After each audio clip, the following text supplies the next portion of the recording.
Hello, everyone. My name is JT the Talking Head. You are the audience, and you are listening to the first ever episode of the Masters of Matinee podcast, a collaborative show between content creators who all share a great love for cinema and a passion for physical media. Our co host today is a fellow film talker, zedzillamovies. Zed is an amazing content creator on TikTok, and he makes content about movies, physical media, Godzilla, and Jurassic Park. He's got the voice for radio and a passion for our subject matter that will keep you absolutely entwined into this amazing inaugural episode. The Masters of Matinee would also like to remind you all to please silence all of your cell phones and do enjoy the show. So, Zed, Yeah, baby. you like movies, right? I love movies. What's the last movie you watched? And if you had to live in that movie, like in the world of that movie, on a scale of like 1 to 10, how screwed are you? Oh, the last movie I watched was Bubble Boy, starring Jake Gyllenhaal. 1 through 10. I mean, if I had to live in the same house as him, that would be a rough 8 or 9. But if I was in the same neighborhood, oh, 5, 6. Okay, but what if like you were the bubble boy? Like not just living in the same house, like you had to live in the bubble. So he was pretty ignorant to the fact that he did not need to be in that bubble. So I suppose if I grew up in a blissful ignorance to the fact that I am a free man, then it would be pretty troublesome. It's like living in a jail cell. A jail cell that's quite easy to pop, but nonetheless a jail cell. If I had to be in the bubble, that would be tough, man. That would be tough. Like, what would you do after 72 hours? Um I would probably just take my chances with the outside world and break the seal. Right? Like, he watched what? He watched Land of the Lost, played his guitar, and then he had some odds and ends like toys and furniture that he could mess with. So it's sort of like, yeah, take the chances, pop the bubble, see if the common cold really is what mama says it is. Yeah. That movie is so it's so 2000s. I haven't seen that movie in a long time. You told me you were watching it the other day, and I was like, "Man, I need to watch it." I don't own it, and that's one that I need to buy. I need to find the DVD for it, but it is on YouTube for free because YouTube does like that. They have like their whole like movies and TVs that they're doing now. So I'm probably gonna go watch that sooner rather than later. And I've actually never seen the actual theatrical version of it. I've only ever seen the TV cut. So I'm pretty interested in watching that movie fully now without commercials and without edits. Let me just tell you this. Guess who watched it on YouTube? Ah, I did. I don't own it either. And it is a very 2000s movie, and it is just bonkers. It's a road trip movie, first and foremost, but the amount of characters that they are able to shove into, let's not even like count the first half hour into an hour movie is absolutely incredible, and they are all memorable. It is so good, and let me tell you, I watched that movie growing up, probably, between the ages of 10 to 14, quite religiously, and even I was surprised at some of the things that I had forgotten. I mean, it is a bonkers movie, but in the best way possible. Best way possible. road trip movies are that's a good subject. But real quick, I want to tell you about the last movie I watched and Yes. and how screwed I am because I think that like you, if I was living in the world of it, just in general, I think I would maybe be okay. But if I was like the main character, I would have a really badass like short run. um because that movie, for anybody who might know this, which I don't know if you would kind of have to be into Asian cinema to maybe know this because it is a bit of more of a deep cut. It's called Rainy Dog. It's one of Takashi Miike's films. It's in the Black Triad trilogy. It's the second movie in the Triad trilogy. Um, and essentially, the premise is kind of lone wolf and cub meets Leon the professional meets Mandalorian a little bit, which Mandalorian is really just lone wolf and cub. Um, but it's essentially this ex yakuza. He is banished to Taiwan away from his family, and he's taking like mundane work, but then also does like hit contracts on the side. And one day, this woman who he had a one night stand with like years ago shows up and with a little boy who's nonverbal and tells the ex Yakuza guy that he's his son. And so this ex Yakuza guy, this big mean ex Yakuza guy, just doesn't care. He's like he leaves the kid out in the rain, and like he drags him along like on his hits, and like he's actually not even dragging him along. Like he just doesn't care. The kid's just following him because like he's like 7 years old. The kid doesn't know what to do. Like this guy, this strange guy, he's just been told is his father, and like this big mean tattooed yakuza guy is going around and blowing people's heads off in broad daylight, and it's just it's really brutal, and it's sad, but at the same time to see the transformation of this hardened like husk of a man grow to actually care and give a crap about this kid is there's something endearing about it, even as messed up as it is. So I'm not going to spoil it or anything, but I don't think that if I was the main character, I would last very long. That's quite an arc to go through. Yeah, I could imagine so. I think I related it to like Big Daddy meets John Wick when you first talked about it. And I love movies like that where you get this sort of grizzled individual who just has to take care of a kid. And that's a perfect comparison to like Leon the Professional and Mandalorian. I wish I would have made those comparisons in the past. It sounds like a great time. Do you own it on physical or did you watch it somewhere? I own it physically. Arrow Video. Do you know what Arrow Video is? I know you're not like huge into. Yeah. Okay. So Zed here, he collects movies, but he doesn't. He's not really the type of person to collect like boutique labels. He's more of a Goodwill scrounger, which is there's nothing wrong with building a collection at Goodwill. I do a lot of Goodwill finds myself, but Arrow is one of my favorite boutique labels, and they do a lot of cheesy 80s horror, as well as a lot of Asian cinema. And so they have that Black Triads trilogy. It's like a box set. It's like a 2 disc box set that I have from them because I just really like Takashi Miike, and I bought that. I'm quite happy with it. I like it a lot. That is cool. I Arrow Video is one of those that I feel like is not as approachable as Criterion is, especially online. Like I've seen more folks talk about Criterion than Arrow. Arrow, they release a lot more horror. Am I mistaken on that? Yeah. But the thing is, it's really which niche do you want to collect for? Because Yeah. Criterion, they're great, but they release a lot of art house and a lot of foreign. So Mm. Arrow, they have a line called Arrow Academy that is, or they I think they had it. I think they actually closed it out now because it was kind of meant to compete with Criterion, but it just couldn't.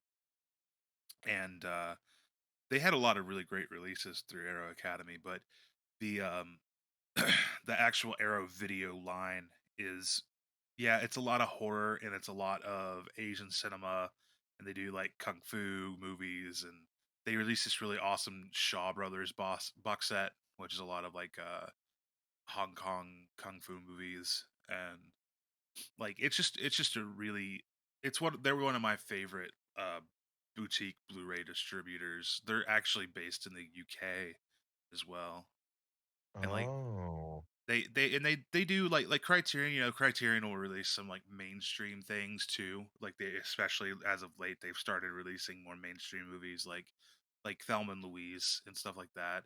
And Arrow will do that too. Like Arrow released Pitch Black with Vin Diesel. I think that was actually their So good. yeah, it's a great movie, and their scan of it is incredible, man.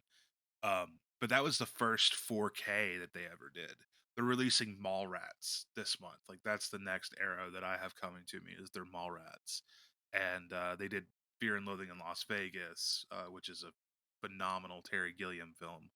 So I mean, they do a little more of the mainstream stuff, the studio stuff too. I think they have a deal with Universal to release some of their stuff as well. Mm. So It's it's one of those things where I do own a couple Criterions in my collection. I don't think any of their Blu-rays, but I could be wrong because the way that Criterions are packaged, they're not in the traditional Blu-ray cases, or at least in that standard style of them. So I may own a couple and not know it.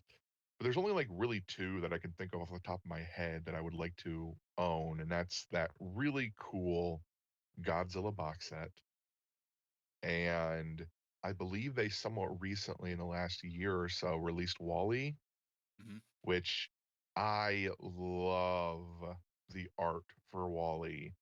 And that's an incredible piece that I've seen a few people bring home with them, and it's just amazing. My local Barnes and Noble, which I believe is like the only store around me, and I think their primary location for carrying Criterions is like 45 minutes away, and it's never promised anything with Criterion. And it's also like location based from what I've seen other people talk about. Like some folks just have to go a town or two over, because their town just doesn't carry anything of great interest for that individual. But it always interests me. I do follow a few folks that collect Criterion and Arrow and what have you, and undoubtedly the quality and the time that they put into acquiring these movies, but also making these documentaries, or at least acquiring these documentaries and sitting down with cast members and crew and just getting all this stuff together that really gives you your bang for that high price boutique label. I mean, it's you get your money's worth. At least that's from what I've seen.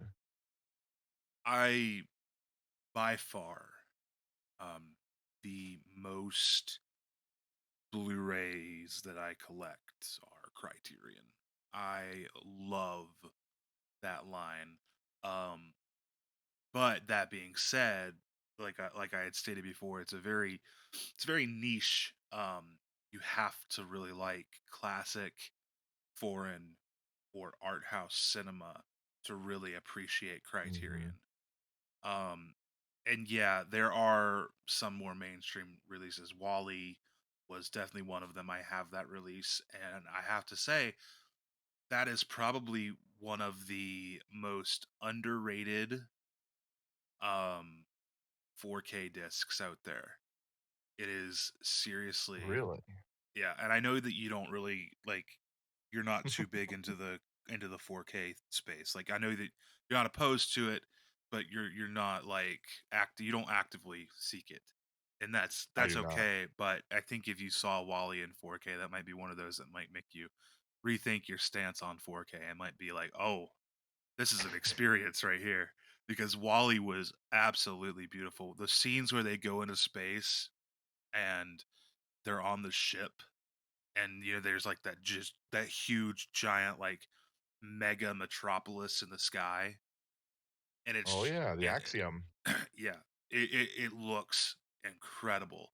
It's so smooth in 4K, and then the HDR, because it is a very spacey movie, and because when Wally is on Earth, it's a very dark and tan movie.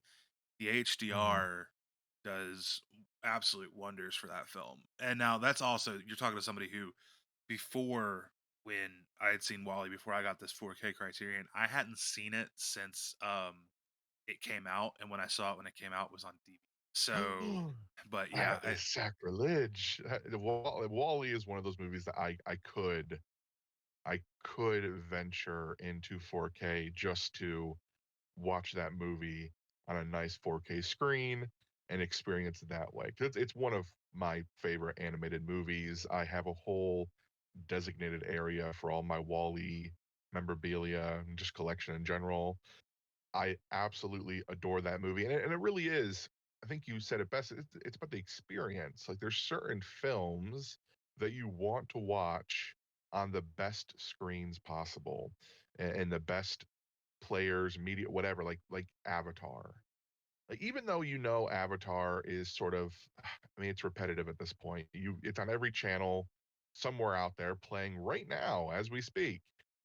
But when you watch Avatar, you want to watch it on the screens that it's intended to be watched on. And when they re-released Avatar, leading up to, was it called The Way of Water or Shape Body of of, what's it Water? called? I don't know. Shape of Water was the yeah, so it is The Way of Water. Shape of Water is the Guillermo del Toro movie. Oh, Um you kind of want to go and watch it on one of those screens and just soak it all in, because where the story faults, it's where the visuals really pick it up. There's no faults in Wally's story, and it's both visually stunning, but also the story itself is just masterful, and that's something that Pixar has been kind of struggling with these past couple of years, is putting out both visually stunning movies, but also making sure the stories are on par. And I feel like, although I don't share this same sentiment, I understand those individuals who think that Pixar has sort of lost, not touch, but is sort of telling stories that aren't relating to the masses. They're definitely stories that are pointed towards like certain demographics and certain audience members, to be like, this is a story for you, not for everybody. Everybody can watch it and enjoy it and take something from it, but this is your story. I love that, but not everybody does. did you see Lightyear? Yeah, I yeah, I uh, saw Lightyear. I loved Lightyear. I thought it was awesome. I thought that the story was great. I thought that the idea behind it, making it like that this was the movie slash TV show. You were watching the same thing that Andy was watching, that his Buzz Lightyear Yeah. toy was based off of. I absolutely loved that. And I loved the time travel aspect of it. I thought it was brilliant. There are certain aspects I do love. The premise itself, yeah, it's spectacular.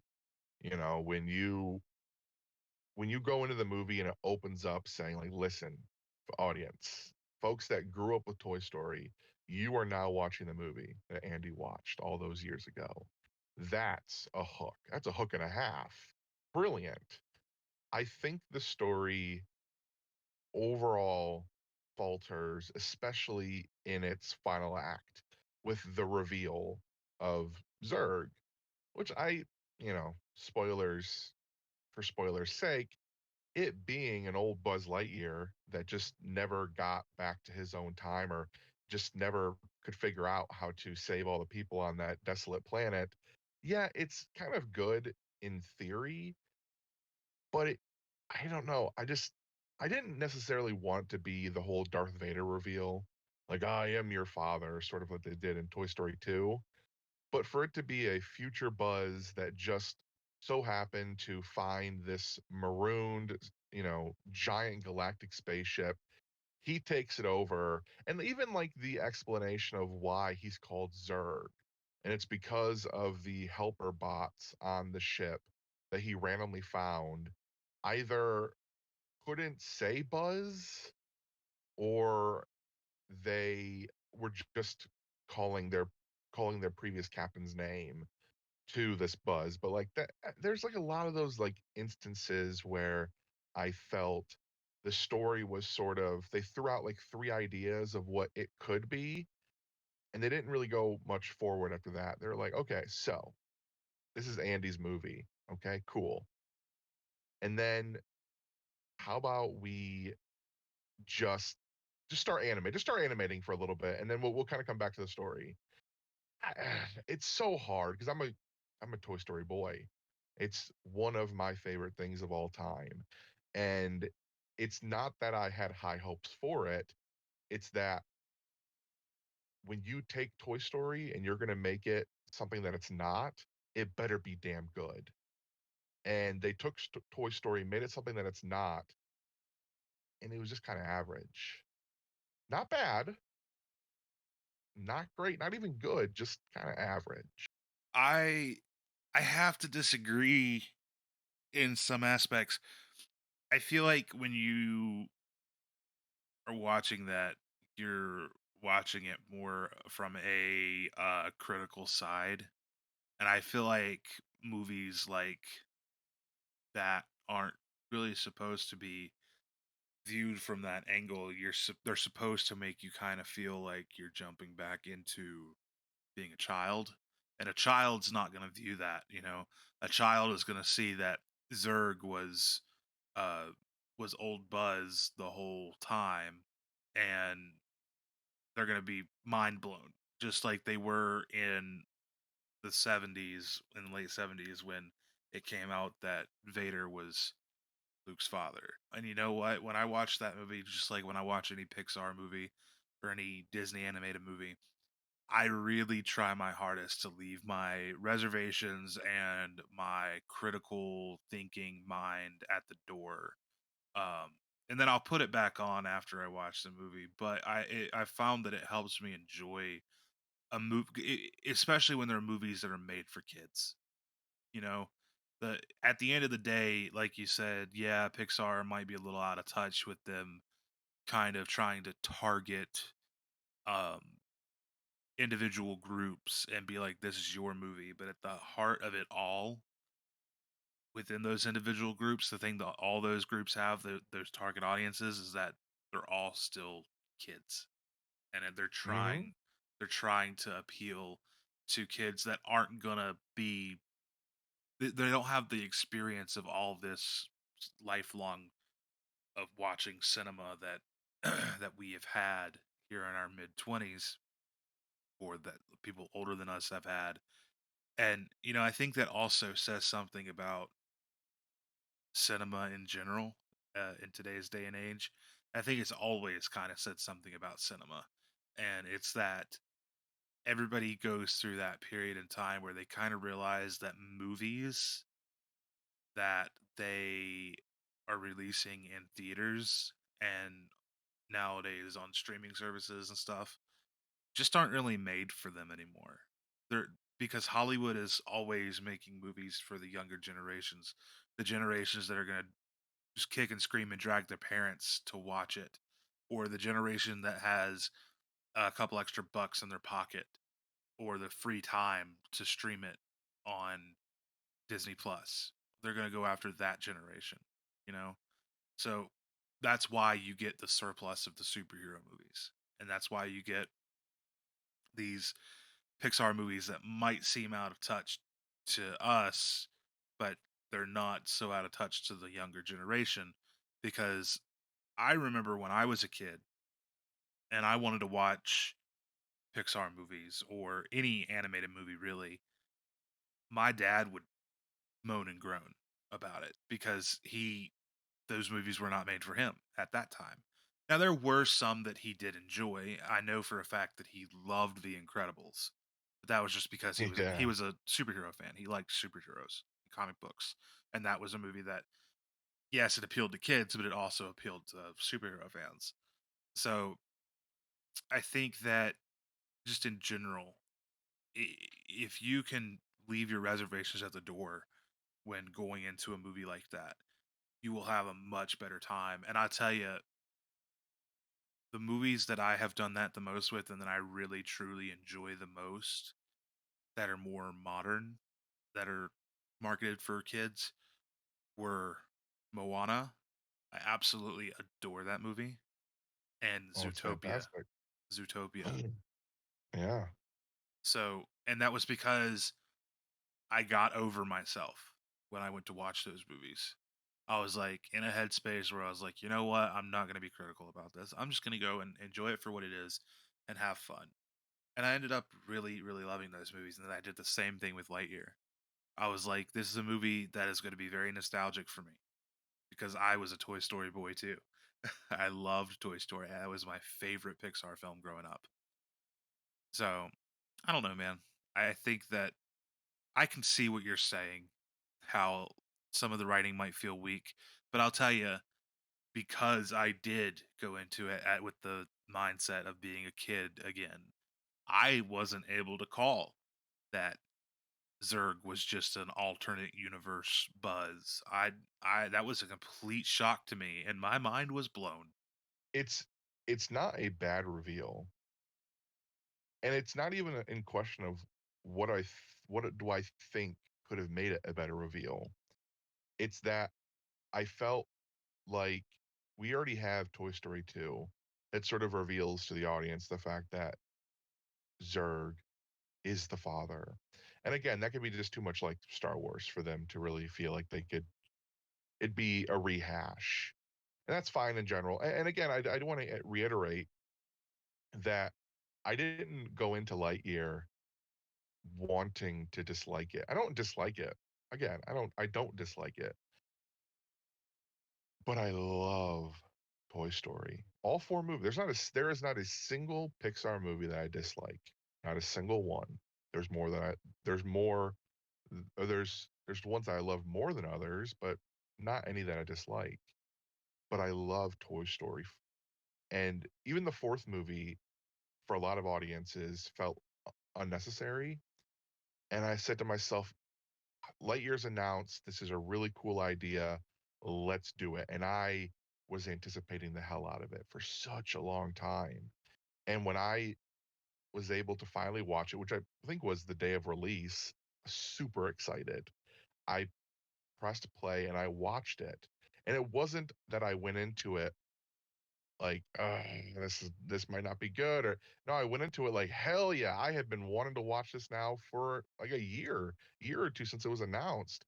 And then I just felt disappointed, not in the anticipation, in the payoffs.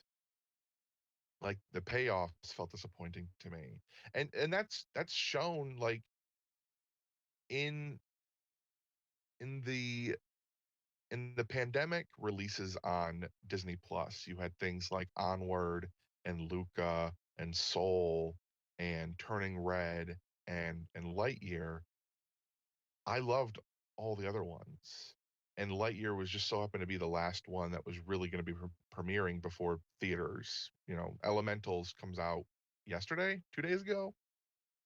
And I was really excited because not that a lot of the other Pixar movies had blown up, but they were just really good.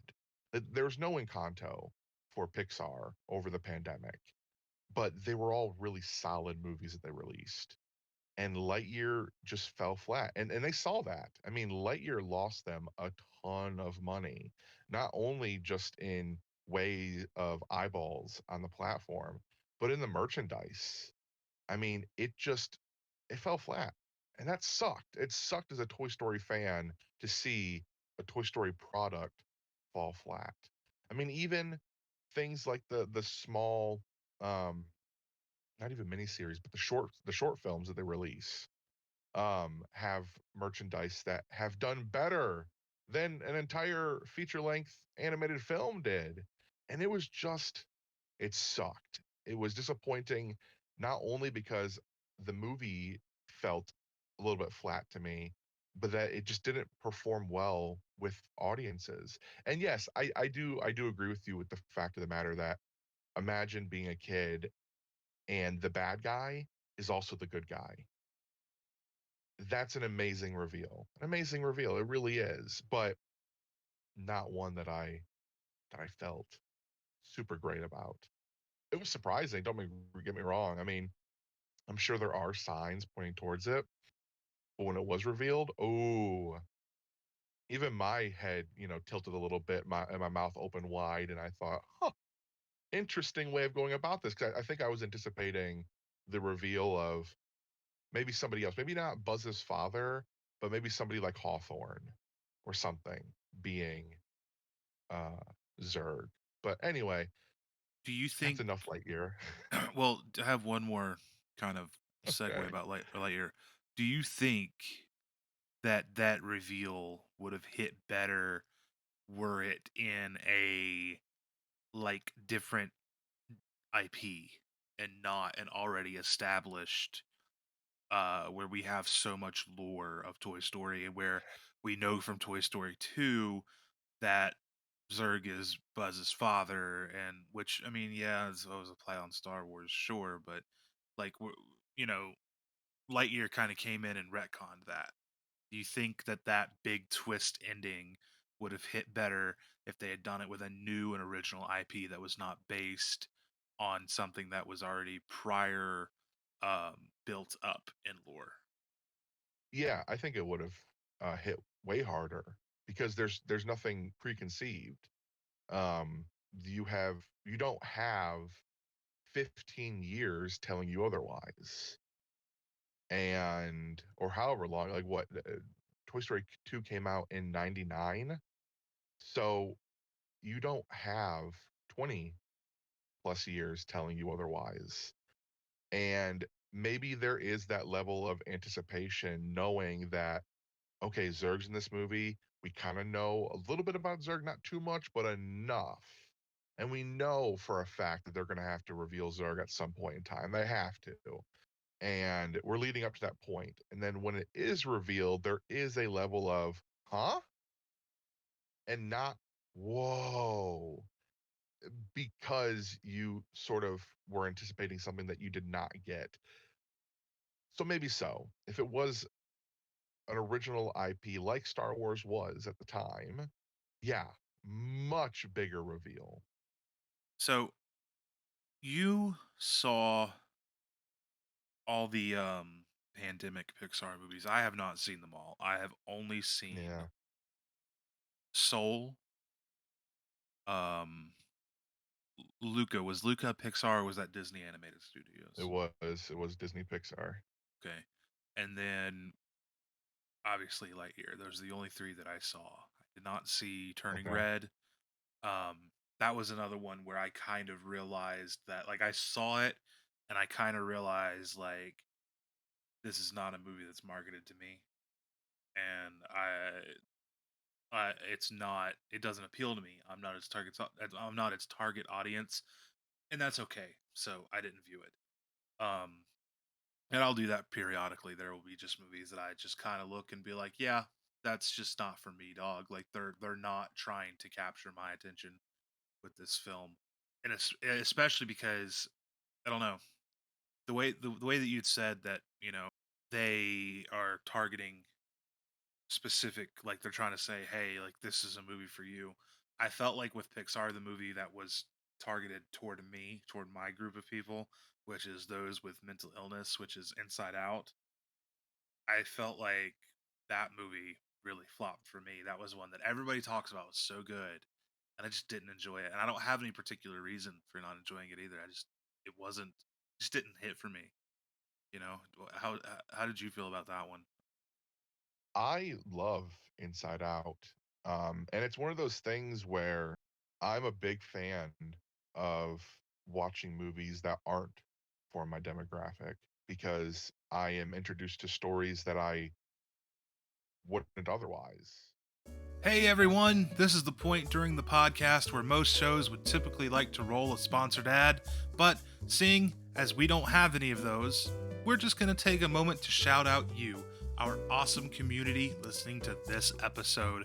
Whether you're listening on Google Podcasts, Spotify, or YouTube, and regardless of how you found us, whether you were just browsing the cinema podcast genre, or if you were a follower of ours on TikTok or YouTube, we appreciate you, we love you, and we just wanted to remind you that you can give us a follow on all of our social media platforms, which are always linked in either the description below or the profiles on our respective platforms, and to leave a like or a rating for the show on whatever platform you're listening on. Thanks, and now back to the show. So, Monsieur Zed, we've discussed today quite a few topics about, about kids' movies and stuff like that, and we've talked about movies, but I want to know your take on the thing that kind of brought us together, which is physical media and collecting DVD and Blu-ray and any other kind of physical media. Because when I say physical media, I do also encapsulate books, comic books, records, CDs, all that into it. It's all physical media. It's all a kind of a going the way of the dog, um, or seems like it, and then moving more into a collector's market for every bit of it. Um, we both are in the creative space on TikTok. We both are fairly into, I would say, fairly into collecting the physical media, collecting the movies. Um, do you know around how many movies you have in your collection? Enough is what my grandma tells me. I think we're probably if I had to give a low estimate, we're probably looking at 800, 900. At a high estimate, 1 to 1,000. It's kind of hard to sort of pull that. I mean, my movies are everywhere. They're not all in one place where I can give a guesstimate. They're kind of just spread out. I'm a very organized person, but that was because I used to work for a GameStop. So Yeah, before I worked for GameStop, I was kind of like just throw a movie on the shelf and wherever it lands, it lands. Um, sure. but I when I went to work for GameStop, I had to learn how to do straight alphabetical organization, and it stuck. Like it to the point to where nowadays, if something's not straight alphabetical organized, it really bothers me. Um, so I think that in my collection, on the low estimate, and I only scan Blu-rays into Blu-ray.com because I have the Blu-ray.com app that like helps you keep up and track your collection. Sure. I think I'm sitting at like 600, almost 600 maybe. And that's just Blu-ray. Now DVD, I actually have more DVD, or I have more shelves full of DVD than that. So I would Mhm. say probably around 600 DVD, and then I have probably a couple hundred VHS tapes as well. So I would put my collection probably right around the 1200 mark on the high end. On the low end, I'd put it around the 1000 mark. Um, It's good collection sizes, huh? yeah, Comparing sizes here. I feel like sometimes I need to whittle it down a little bit. Because I've always been more of a proponent of curating over collecting. Like I don't want to buy a Sure. movie unless I know that I will probably watch it more than once. And I say that until I go to a Goodwill or the $5 bin at Walmart, and I'm just like, that's a really good price. And I just grab a handful of movies. And Yeah. most of them sit on the shelf for a long time before they even. I've been to Goodwill, or well, thrift stores probably 3 times in the last 3 months, and all the movies that I have bought from there, I have not watched once. Just they have just That's gone on the shelf. sacrilege. They've just gone on the shelf. It's But sort of like trick or treat. It's like showing up to a Goodwill is like trick or treat, just throw stuff into a bag and go. I mean, it's what I love about Goodwill is you never know, or any thrift store, you never know what you're gonna find. You can go in there and somebody very well could donate their entire 4K collection. And I have seen it. People donate their steelbooks or their Blu-rays or their DVDs or VHS. And you never know what you're going to get. It's a melting pot of possibilities. And that's what I absolutely love about thrifting. When I go into a Walmart or a Target or a Best Buy, what have you, I understand a gist of what I could find. A lot of the new titles, a lot of the new releases, and then the stuff that just never leaves the shelves and it's in constant circulation, like the Marvel movies, like the Disney movies, or classics like Gremlins and the Goonies. That's never not going to be in the store. um, but yeah, it's sort of one of those things where the rhyme or reason why I started collecting was just the collector's mentality, where you always collect and I'm always collecting. And I think it came down to the day that Robin Williams died. And I'm sitting in my kitchen with my mom and we're just chit-chatting about something or other and my grandpa walks in and says Robin Williams passed away. And the amount of shock that just flooded the room was palpable. And we all rushed in and we watched the 6 o'clock news announcing that whole thing. And I remember that night I said, I want to watch a Robin Williams movie from my childhood, something that just will bring me joy in an otherwise very tragic moment. So I opened up Netflix on my iPad 2 and I watched Mrs. Doubtfire. And I absolutely just I I couldn't imagine that this man was no longer here, and it felt horrible. And there were so many movies growing up, like Flubber, um, that I had watched from him, and Aladdin, but there's other movies that I hadn't watched. And what could those movies be? So you type in Robin Williams in the search engine on Netflix, and I just started watching stuff like Patch Adams and Dead Poets Society. And then I come across this movie called Good Will Hunting, and I watched it, and immediately I had a brand new favorite movie of all time. Did you know It that was Kevin Smith was a producer on that? Was he a producer? I know Yep. that there yeah, I did not know that. I did not know that, but I can see why, because those three boys are um That they have been together forever. that movie went through like developmental hell when cuz like the Mm, Ben and Matt wrote it and then they sold it. yep. And then the studio that bought it from them was like fighting them on it. And then finally they got Kevin, who had a big enough name to step in and be a producer. And from the way I understand it, he was able to kind of swing his dick around and get some stuff done. And that's how we got Kevin Smith and Scott Mosier, who is Kevin's like best friend collaborator. He co-produced all of the View Askew movies as well, and it it's an awesome story. But yeah, I just think it's awesome that Kevin Smith was like probably the biggest reason that we got Good Will Hunting in the way that we actually got it. Yeah, I mean, I I feel like that was one of the reasons why even Robin Williams signed on, was because he recognized a few names. Probably, yeah. And he was one of the biggest reasons why we got Matt Damon and Ben Affleck in the roles that we did, because they needed at least one star to market it on. So they got Robin Williams, which is great, and that's, in my opinion, his most defining role. For me, like when I think of Robin Williams, I immediately go to Good Will Hunting. So I watched this movie, and I watched it again and again, and I thought to myself, I need to have constant access to this. Especially, like, who knows when Netflix not going to have it.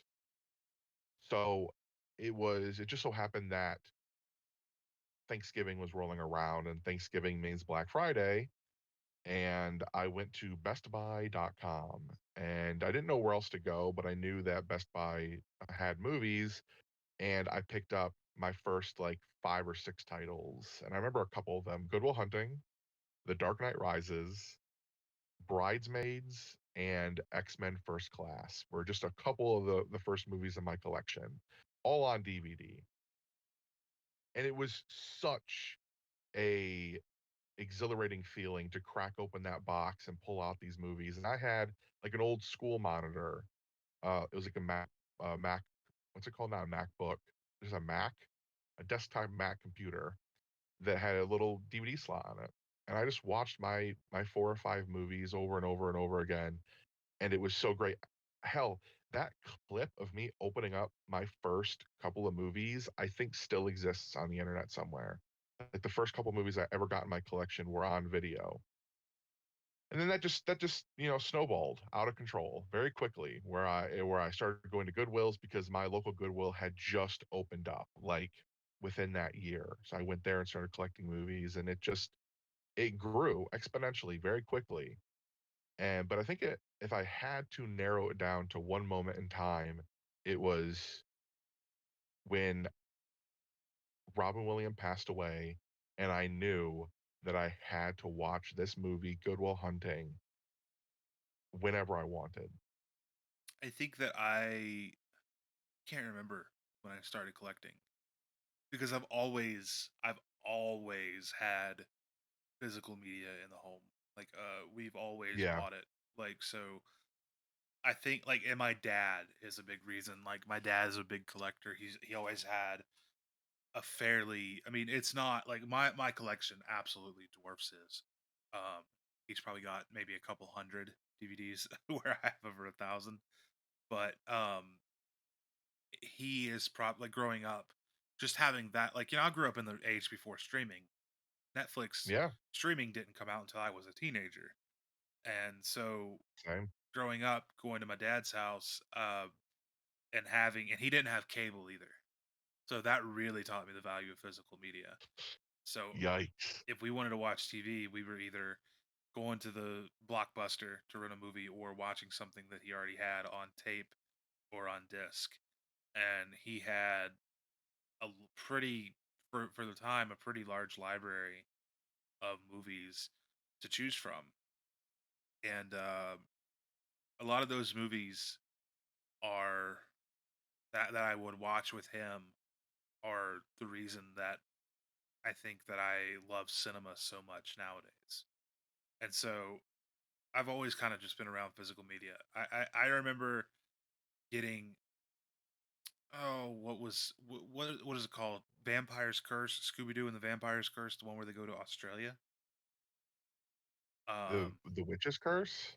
No, Witch's Curse is the one with the hex girls, right? Yes. Okay, Vampires something is they go to Australia and there's like a music festival going on. This was like early 2000s. It was after Cyber Chase for sure. Legend of the Vampire, Oh, okay. 2003. Okay. So, Legend of the Vampire 2003, that comes out. I see it in theaters. I love it. And for my birthday, what do I ask for? I want Scooby Doo Legend of the Vampire on DVD. So Hell yeah. I was asking for movies and stuff back when I was a child. So I don't know. I've always kind of had that love of physical media. And I think too, like you said that you have all these and stuff, these movies and stuff.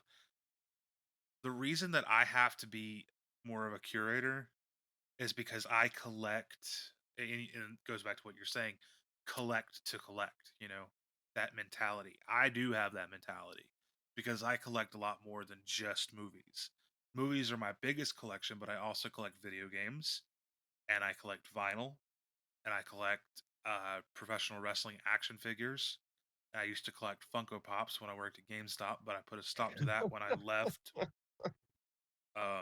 because that is a really hard that's a really hard on the wallet thing because there's just so many of them. You'll never be able to catch up.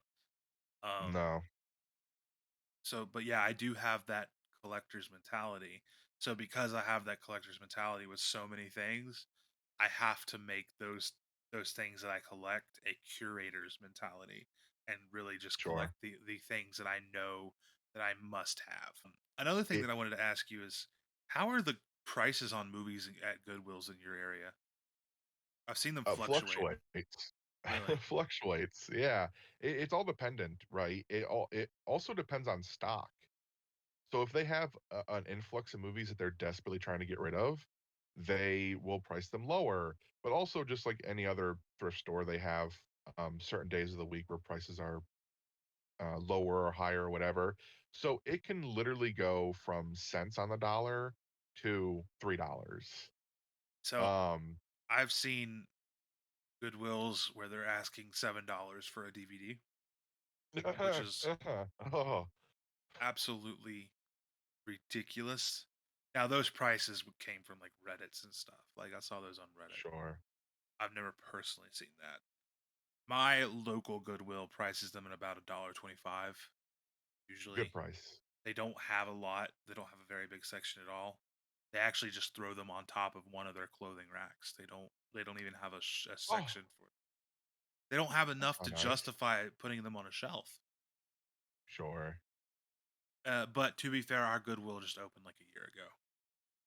Oh, okay. Well, hopefully there's more media people in your area that will There really donate. is. We have There's one, not. two, three. We have 4 shelves. We have 4 shelves at my Goodwill, stacked to the brim. See, I go to It's a town that's like I told you. If I want to actually get to any like major store, I have to drive like an hour either way. And one way that I have to drive an hour to, which has like all of like our Best Buy and our Target and our Barnes and Noble and stuff like that, it's a college town, and it's got that college has a film program, and so the oh, thrift stores around there are a lot of the time they have some pretty good finds. Unfortunately, never anything with like Criterion. I've never found a Criterion in a thrift store. really? Never. If I did, Oh, wow. the closest thing that I have found to a Criterion is, and I bought it. We do have a local record store in my actual town. Like I don't have to drive an hour for it, and they have started carrying boutique labels. Like they've started carrying Arrow and Scream Factory and stuff like that. But I was looking on their used shelves, and they had used copies of um the Royal Tenenbaums and a used copy of Chasing Amy on Criterion. Okay. And I bought both of those, and they were only like $3 a piece. And I was like, I own the Blu-rays of both of these. Well, actually, I don't own the Blu-ray of Chasing Amy because I had already owned the Criterion DVD of Chasing Amy. Criterion does not have a Blu-ray of that movie. Um, and the DVD is out of print, which is why I was like, I'm picking this disc up because if I ever break my current disc, it might be hard to replace it being out of print. And I was like $3 for this, yes. And then the Royal Tenenbaums on DVD, or maybe it was Grand Budapest. I can't remember. I think it might have been Grand Budapest. It was one of the Wes Anderson movies, and it was a great find. And it was like the DVD of that is like in a little box set and stuff, and it's got like Oh, great artwork and everything on it. And I was like, I'm just gonna get this to put it on the shelf next to Blu-ray because it looks really cool. yeah. No, all my Criterions have been at my local Goodwill, and again, I think I own maybe 5 or 6 in total. I own 2 copies of the Royal Tenenbaums, different releases, but they're both Criterions. Found them both at Goodwill. Both of my, not both of, but I have Grand Budapest Hotel, Fantastic Mr. Fox. Both found those at Goodwill, and then even stuff like Rushmore and Fear and Loathing in Las Vegas. All those Criterions, I found them all at Goodwill. And again, that's just just year. I mean, 5 or 6 movies over like a 4 or 5 year period or whatever. It's it's not it's not every week or every year that I'll find one, but I have found a fair few in my time. But it is surprising, especially living in a or at least in the area where your thrift stores are, being sort of film towns, that there isn't more of those boutique labels showing up in your thrifts. Yeah, I mean, I think that probably the biggest reason is that when a film school kid, but like it's not like an actual film school, it's a film, they have a film program there. Okay. But I think that the biggest thing is like when a film kid buys a movie, they probably keep it. Sure. Sure. Yeah. So, That is true. but I have found, and especially like if like their course is like you need to buy this Criterion version or whatever so you can view the director's commentary and study that and stuff like that. Like if I paid $40 for something, I'm not donating it to Goodwill. No, sir. No, no, absolutely not. And yeah, it's gonna be if I don't want to watch that movie again, it's gonna become a coaster. I'm repurposing it. I'll just sell it on Facebook Marketplace or something for $20. Like I've never sold anything online before. Can you believe that? Like I've never sold on eBay or Facebook or Macari, nothing. I've not Never either. resold before. Yeah, I've not either. I have some stuff that I want to sell. I have some action figures and stuff that I've been holding on to that are worth quite a bit of money, and I just need to kind of learn the eBay system to go ahead and get them out and sell them. But I've never sold anything online before either, and I've actually never bought any. I bought off eBay before when I was young, but I never bought any like thing off of Facebook Marketplace or anything like that. Especially movies and stuff. And I see like a lot of people in our community um that are always hitting up Facebook Marketplace, always getting great Oh yeah. deals. And I'm like, I don't know if it's just people around me are like they just don't understand that the price of movies are not as much as they think they are, because they'll have like a box of like 30 DVDs and they'll be like, I want $150 for this. Yeah, no. And I'm like, Incorrect. Thank you. yeah. And it's like all stuff that like you can tell they probably got at the Walmart bin, $5 Walmart bin. Like Yeah. it's DVD, it's never anything good. It's always like super common studio movies that are always like all over the Walmart. Dude, I saw somebody on there the other day and it was a great deal. And I almost got it, but then when I like looked at it more, I was like, this is stolen merchandise.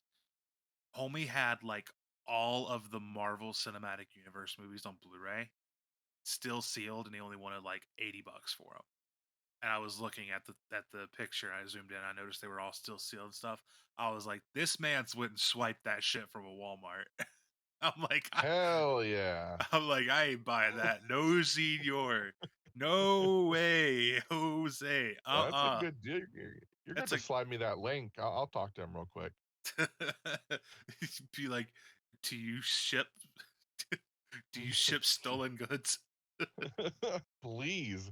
Yeah, like, yeah, that's a good damn good deal right there. $80. Come That's on now. today that Facebook Marketplace turned into the Facebook Black Marketplace. Ooh, see, that sounds nice. That sounds like something there is a black marketplace on Facebook. I have seen a lot of those similar things that you're talking about. Like I use eBay and I use Macari often, but I don't use Facebook Marketplace. But every time I have just thought to myself, I'll search up a thing or two. I know the exact cardboard boxes you're talking about, full of the same movies that you're talking about, and they're wanting prices that it's like, sweetheart, it's not even worth shipping at that price. Like that cardboard box full of movies is astronomical. It's like you want me to pay for The Goonies and Gremlins and then just The Departed, and you want me to pay you $30 for those three movies? Really? Yeah. That's a no go. It's a On no. DVD, mind you. Like not even on the On Blu-ray. DVD, sure. Like Yeah, I'm and not saying it's anything's wrong with DVD, but like objectively they are worth less than a Blu-ray. sure. And it is quite ridiculous. I, though, venture a lot into eBay and not so much Macari this year, but for years and years, I um, shied away from it, from third party sellers or just like second market sellers or whatever they're called. And I finally broke down one day and said, you know what, this new thing called Macari is out. People are enjoying it. I'll try it out. And I had nothing but great results throughout my entire time on Macari. And then I slowly just sort of bought everything I needed from there, everything that I wanted. And it was kind of the same old, same old. So I thought to myself, I'll try out eBay. And I love eBay, but I I tend to get more returns from eBay or more of my money back from eBay, just due to people not uh, like they post pictures of the thing that isn't the thing they're selling, and I buy it and I receive something that I didn't buy. They're like, oh, well, that's kind of crazy, right? And I'm like, it's kind of crazy. I want my $3 back now. And they're like, okay. Um, or like scratched discs and whatever, which you can't help. And they can't help either. They could tell you that the merchandise is not in great condition, but it is what it is. But yeah, I have dabbled more into eBay over the past couple of years than I ever thought I would have prior. I was very much so thrill of the hunt, go to my local thrift stores, find what I find, and never the kind of guy of seeking out what I wanted. Um, but that has sort of changed, especially with my new fascination with like box sets. I own a lot of box sets and a lot of special packaged movies, and those just don't show up at my Goodwill often enough for my itch to be scratched.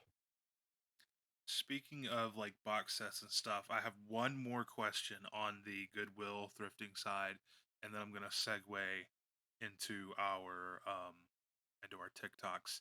Um, what is in your opinion, the best score ever found at a thrift store? I found Harry Potter 1 through 8 Ooh, on Blu-ray ooh, box set ooh! from the UK Calm down, buddy. for $3. Making my nipples hard. Jesus Christ. So I had basically a mishmashed collection of different DVD releases for Harry Potter.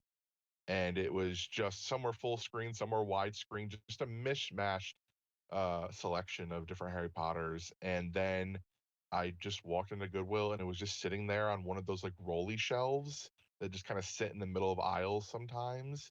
And it was like covered with clothes and bags and like tennis rackets. And then there it is. Harry Potter, movie 1 through 8, Blu-ray, from the UK. So it's not Sorcerer's Stone, it's Philosopher's Stone, That's and just sick. for $3. What Does it about you? did it play in your thing, or was it region B locked? Yeah, yeah, yeah. Luckily, mine is I have a region free, so if it region free Blu-ray player, so I can't play like different region DVDs, but region free Blu-rays I can play on my player. So luckily, yeah. Oh, um, so I think that mine is nowhere near as cool as yours, and you have seen it, and you've threatened to steal it. You have threatened to steal this, and it Have is I? yes, it is a VHS box set of all the Pink Panther movies. Oh yes. Oh, it's so fantastic too. I love that set of yours. It is beautiful. I need to clean it because it's got one of the tapes, a couple of the tapes have got a little bit of mold on them. They have been Oh, kept in some rank conditions for a while. So I need to actually go and look at do you watch Matt McCarthy on TikTok? He's the guy that does like the pick a tape thing. He's got like a bunch of like blank VHS tapes like pre-recorded that people like oh yes, yeah, they yes, record off yes, TV. yes.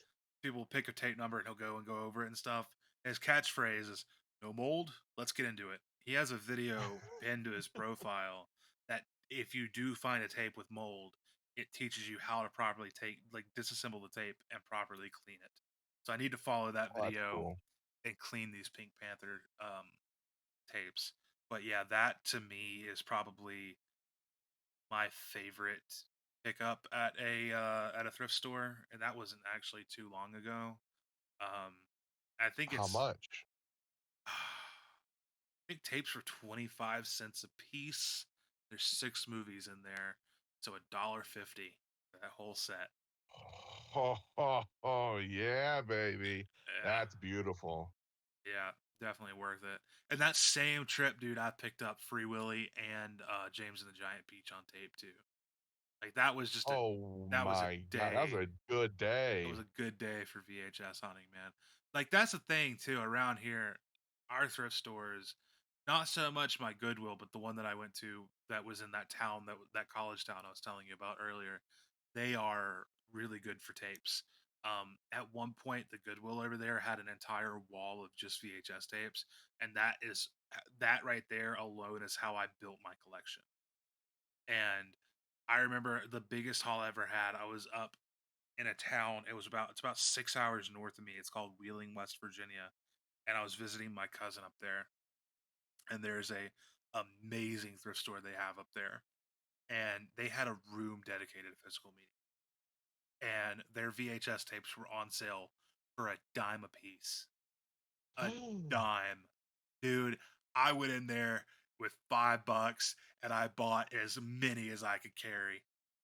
I That is amazing. I went home. This is a few years ago, but that right there is how I pretty much built my VHS collection. I had already had a lot before then, but that right there, I mean, I probably got over 50 movies right there. That was the biggest haul ever. What's the biggest haul you've ever gotten from a thrift store? That is a very good question that I could guesstimate. Probably 40 odd something, maybe. Maybe sometimes 50, but it just depends. Like we don't carry, at least to those stores that I go to, they don't carry any VHS anymore. It's been a number of years since they've accepted VHS in general. That's Um, just disappointing. yeah, I mean, the last store that did it in my area was a Salvation Army, and I just went back there recently after probably 4 or 5 years, and they stopped carrying them in general.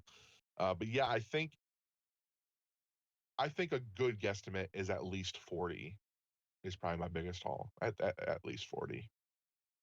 You hit up Big Lots and stuff for a lot too, right? Yeah, yeah. I actually have a video I need to record after this. That's a That's big lots haul. that's would you say that that's one of your tips for like people that are trying to collect is to hit up a Big Lots if they have one? Because that's something that Absolutely. I think that a lot of collectors don't really associate that with physical media, but they actually sometimes they will have a pretty bussin' like physical media section. Dude, the best haul that I got from Big Lots one time. I got so many great Blu-rays. I got a couple like Asian cinema like Blu-rays like Takashi Miike that I was telling you about. He made this movie called First Love, and I found Mm. that at a Big Lots for like $3 on Blu-ray. And then there was another Asian movie that I found that was released by a boutique label called Magnet, and I was like, it was insane to find a boutique label. But the coolest thing I found the blue steelbook of Zoolander there, Yeah, yeah, I have that same one. and I found this box set of Anchorman on Blu-ray there, and I Oh, was that's really like, cool. yeah, dude, like Big Lots collectors. If you guys have a Big Lots and you're not hitting it up, you need to hit it up at least like once a month whenever they might change their inventory up. Hit up that Big Lots, man. Well, let me give you a taste of some of the things I found at my big lots. Please do. Um, so same thing that you're talking about, that same Zoolander steelbook. It actually comes with like his headband and I think even like a hairpiece um Mine didn't as come with that. well. Mine was just Oh the steelbook. yes. It was just the steelbook Mine was laying like this there. like collector's pack Oh, okay. with like a bunch of like other random goodies. I have found Serenity on Steelbook. I have found Despicable Me on Steelbook. I have found MASH on Steelbook. I have found a lot of stuff on Steelbook there. Mission Impossible movies on Steelbook, but also like special packaging. I found Teenage Mutant Ninja Turtles either Out of the Shadows or the first movie, and the case is a turtle shell pack. I found the Lego Batman movie box set, but it's actually it's like a Walmart exclusive, but it's a lunch bag, and then the movies inside. Stuff like Star Trek: The Motion Picture movies 1 through like 5, like box set there. Same with like I found like a digipack for Star Trek Into Darkness there. I mean, they have a lot of movies, but the thing is just like a lot of stores, they're slimming down their media just because it doesn't sell as well anymore. But when they do get good stuff in, it's really good stuff. I mean, there is so much that I have seen on YouTube or on TikTok over the years, and I've gone to check my store and they haven't had it. But then in turn, they have stuff that other stores I've seen online don't. So it's really a mixed bag, but I highly recommend stores like Big Lots because incredible stuff, stuff that I think my most recent box set, which is yeah, it's going to be in my newest video, is a Blumhouse box set with like 7 or 8 Blumhouse movies, and I found that my last time there like a week and a half ago. That is incredible. Yeah, Big Lots. Now, Big Lots does come with a caveat, though, and I would say it would be to keep your receipt because I have seen online some discourse of people being pretty pissed because they'll get home and they'll open their movie and there's no disc. Um, I've never had that. I I've haven't had with personally had it either, but I have seen it online. I've had with the DVDs sometimes that they will be scratched. Never the Blu-rays. Never the Blu-rays are just hard to scratch in general. If you find a scratched Blu-ray, that person really intended to scratch that thing. Yeah. Um, but sometimes, like I found years ago, I found Big Hero 6 on DVD at Big Lots. And when I got home, it was scratched. And it was the kind of scratch that did affect playback. But only at like one point in the movie. Other than that, I've never I've never gone home without a disc. Also, if you pick up enough movies in your lifetime, even if they're factory sealed, you can feel the disc inside. There's a certain weight to it. Yeah. There's a certain feel. You can kind of feel the disc rocking in there. So I've never gone home with an empty case before from Big Lots. I have from Goodwill because I'm a dummy. Sometimes Oh I'll yeah. just be too Always. excited and Yeah. I'll come home and yeah, Always check those it's the cases. one case that you don't check. I religiously check, especially at thrift stores, because kids. I collect a lot of children's titles. I'm a big Disney collector. It's a large chunk of my collection is Disney movies, and children's titles are notorious, infamous for having hockey pucks. They are just destroyed. But it just so happens those times where I'm like, you know what? I have 12 movies here and seven of them are in great condition. I'm gonna stop checking right now. And then you come home with an empty case. Yeah. Yep. Always be on the lookout for the thrift stores. Now, speaking of stuff we've seen on TikTok, that's a good segue. I want to talk about, and this is probably the last subject we'll talk about for this episode, and then we'll try to wrap her up. I want to talk about TikTok, and TikTok is where Zed and I met, and it's where the other hosts that you, the audience, will be introduced to in the coming weeks on this show have all met. We are all physical media collectors, and we're all what we call film talkers. And some of us do uh, go outside of TikTok and do YouTube and Instagram. I think we all do Instagram, um, except for maybe one of us. You think he only does Twitter, but I want to know, Zed, what first off, what and when made you start TikTok, and when did you start your TikTok? Um, so I think the win is shorter. Win was December of 2021. The why is a little bit longer.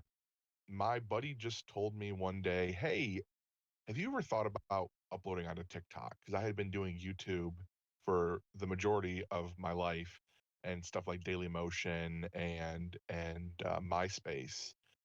And he said, I think you should give this TikTok thing a try because you're funny and I think you can tell good stories and it seems like it's kind of ramping up." And by that point, 2021, yeah, it was pretty ramped up. But I was sort of ignorant to the whole TikTok thing in general. Um, so I just decided to one day jump on it. And it's one of those things that is sort of instant gratification. Unlike other platforms like Instagram or YouTube, where you just have to grind until one comment, one like. TikTok, there's very rare instances where you will upload something and don't have interaction at all. And I loved that. I loved that interaction and I just absolutely it charged my batteries. And it would just all stem from a buddy telling me like, "Hey, look, the worst thing that can happen is you waste a couple videos, but you can remake those videos and you can post them elsewhere if you really want to. So the worst thing that can happen is you waste a couple videos." But they didn't go to waste. And fairly quickly I started building a fun audience and it was awesome. What about yourself? So I think I started mid 2022, and I I've told this story on my TikTok page before. I think it was actually Draco Mays, if you know Draco Zed, who Hmm. asked the he posed the question, film talkers, why did you start doing TikTok? And the the biggest thing is that I absolutely hated TikTok as a platform. I thought that, and I still do kind of think that it's inherently bad for society as a whole. I think that it's good for the short term, but I think that people get too caught up in it. And when people start using that as their primary like news source, which a lot of people do, and start using it as their primary social source.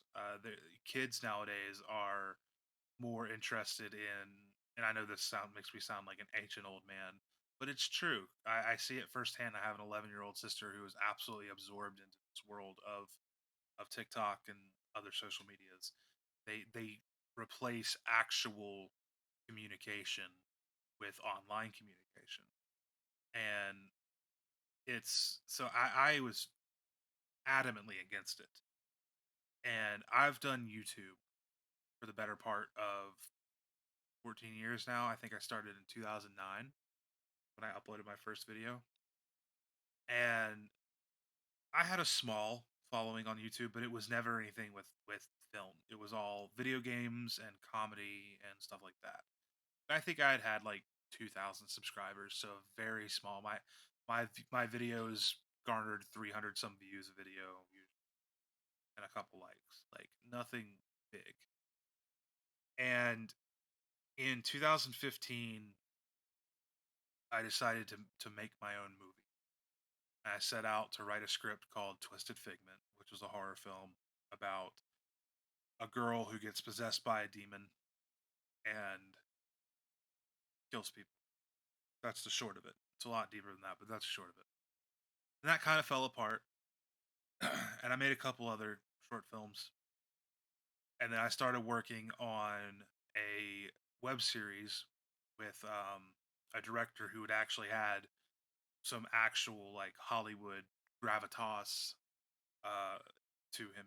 He'd had real roles. Like I think his most notable thing he was in.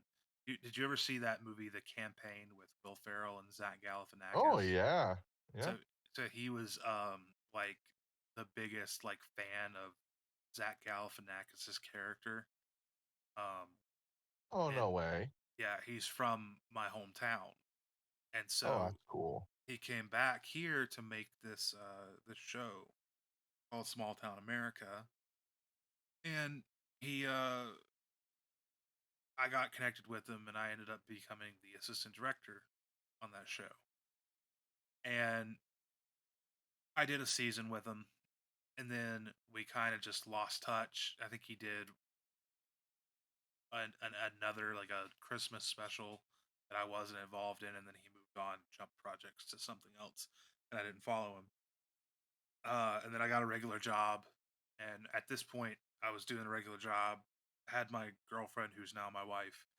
Um, I wasn't doing anything for YouTube, and then one day, my wife, after constantly sending me TikTok videos on Facebook Messenger that admittedly I never watched, I always ignored them. I mean, she would send me like 50 a day because she is one of those people that's a prime example of somebody who is caught up way too much in social media.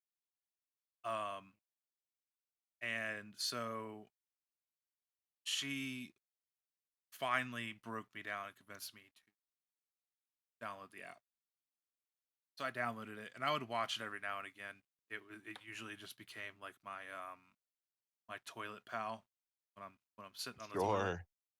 And then one day I was outside walking my dog, and I decided to take a little quick video of her. That was my first ever TikTok. And the more I kind of got into TikTok, I was like just trying to find stuff that interested me on it. And I think that I did a search for uh, Blu-ray collecting, Blu-ray collection, and the first TikTok that popped up was one from Chris. overly honest movie reviews. Yeah. And I saw him doing his thing, and I really liked how he um, conveyed himself online. It was something that was quite interesting to see on TikTok because it wasn't some girl showing off her boobies or a dance or a lip sync or whatever. It wasn't something mindless. It was something that had actual thought put into it. And Chris is a like a critic, like an actual reviewer.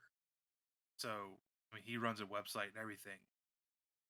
So he really was able to put the thought process into making these videos on TikTok. So I followed him, and because I started watching him, more people started showing up in my FYP, like Movie Nerd 4, like movies with Leo, Nerdy Dustin, you, um, Hello.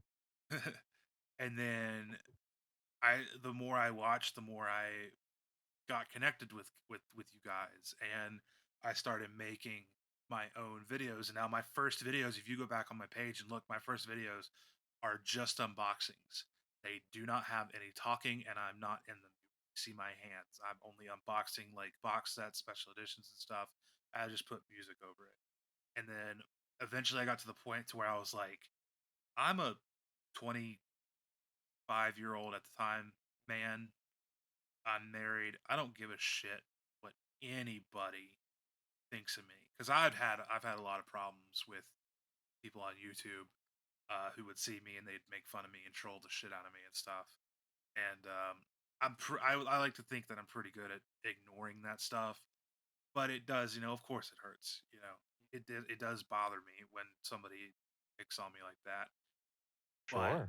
but I got to the point I was like, I'm too old for this shit, and the only person that I care what they think of me is already sleeping next to me every night. Like I don't have to impress her, you know. I just have to make her proud. And so Mhm. I was like, screw it. So I started showing myself on camera, actually talking and and expressing my opinions.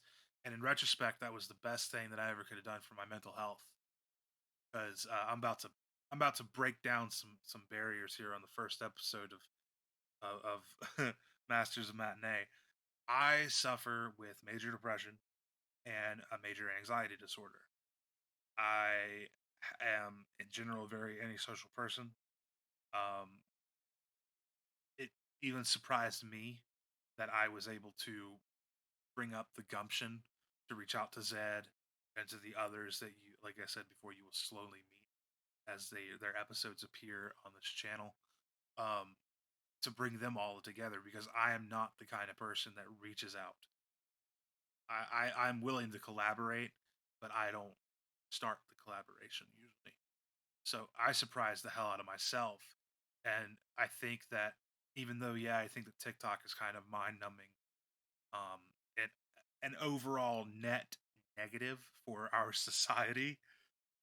For me personally, it's helped me become more interactive and more social, and in general, I'm more at calm and peace and happy person, um, because of the community that I've built and because of the people that I am uh, always commenting on their posts and they're commenting on my posts, and we're always shouting each other out and we're always trying to collaborate and stuff.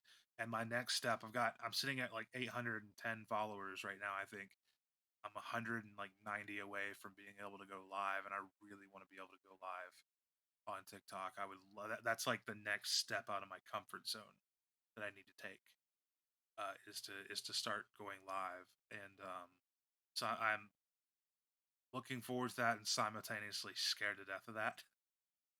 But Understandably, yeah. It that it can get scary. yeah, but that's really the long and short of it is that it creating content based on a niche that I have a very, very, very strong passion for, um, has just been the probably, especially coming out of like the pandemic and everything, was the best thing that I ever could have done for my mental health. And what I love to hear. And there's a lot of folks I feel that have similar stories. And there are folks maybe listening to this right now who have this yearning to make videos, but are a little bit scared or intimidated to do so. And I would say, just do it. Just do it. Why not? At the end of the day, you have this desire, and it very well could be that turning point for you that makes you open up out of your shell just that much more. And I can only speak for myself as well. Yeah, I have a lot of the same disorders and that that you do, and it has helped me tremendously to be more confident, to be more myself, and to come out of my shell, and to know that it's okay. It's okay to not be okay, but it's not okay to not just chase passions and to not just chase things that you enjoy and that could really benefit you in the short and long run of it. And TikTok for me, just like YouTube before it and Daily Motion before that, and before that, MySpace, I have always had this desire to talk and to be seen.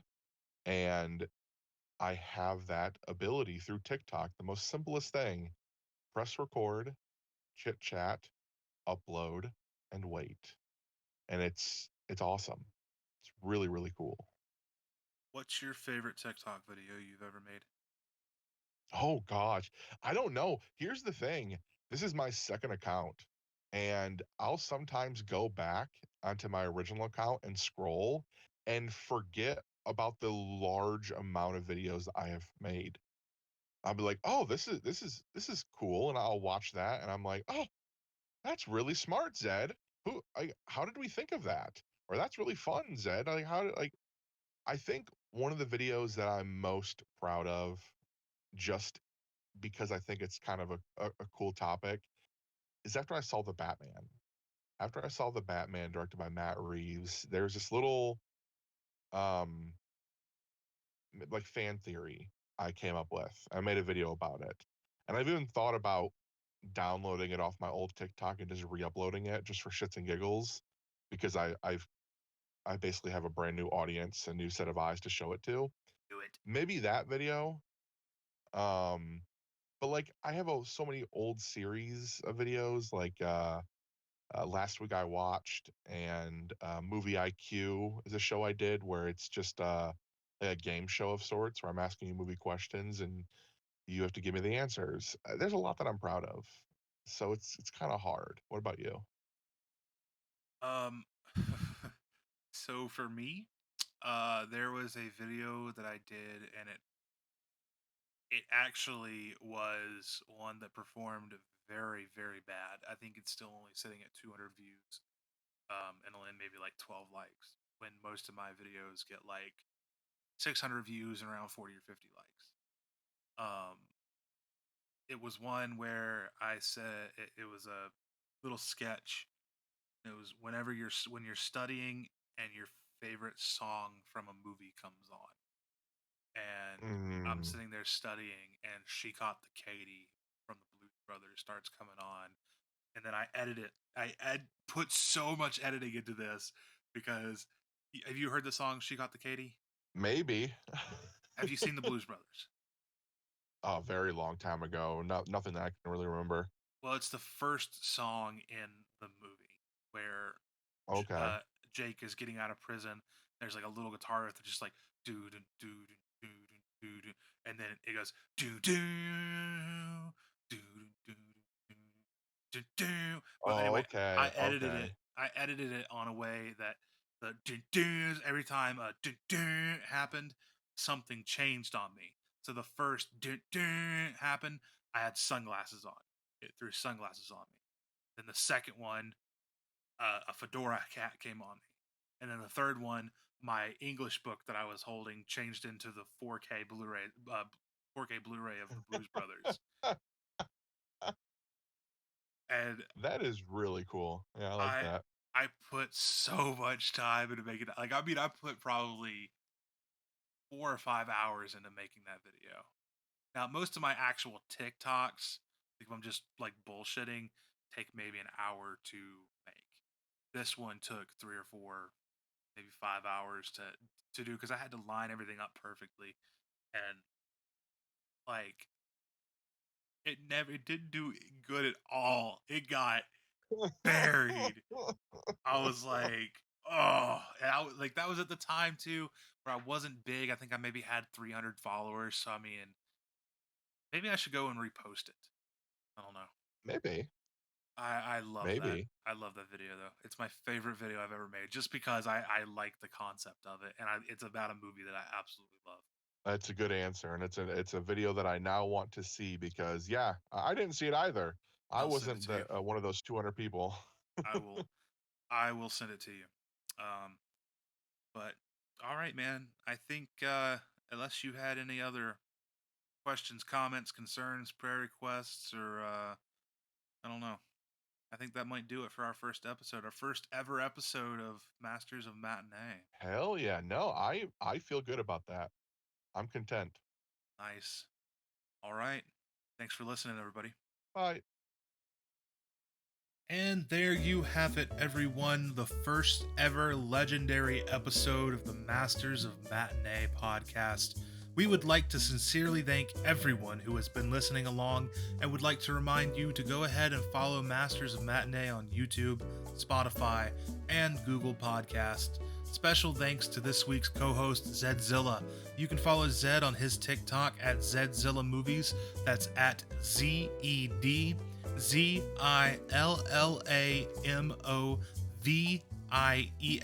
and his Instagram, Zedzilla Collects. Remember to also follow me on TikTok and YouTube at JT the Talking Head, and I'm also on Letterboxd doing written reviews. You can follow me there at JT Talking Head. That's at JT Talking Head. There is no the Talking Head in that name. Thank you all so very much for listening to this awesome collaborative effort. You will be seeing more content creators dropping in week after week to talk about the things we love, movies, and physical media. And as Zedzilla would say, we'll talk to you when we talk to you. Mic check, 1 2 1 2. Mic check, 1 2 1 2. Go ahead, Zed. Hey folks, I'm Zed, and welcome back to this week's episode of How to Kill Your Pet Dog. That's I might keep that just to splice in there somewhere. Jesus, Zed. Oh my God. That's the Whoops. most fucked up thing I've ever heard you say. Jesus. Whoops. If you want to know how to do it, stay tuned. Canceled immediately. Canceled.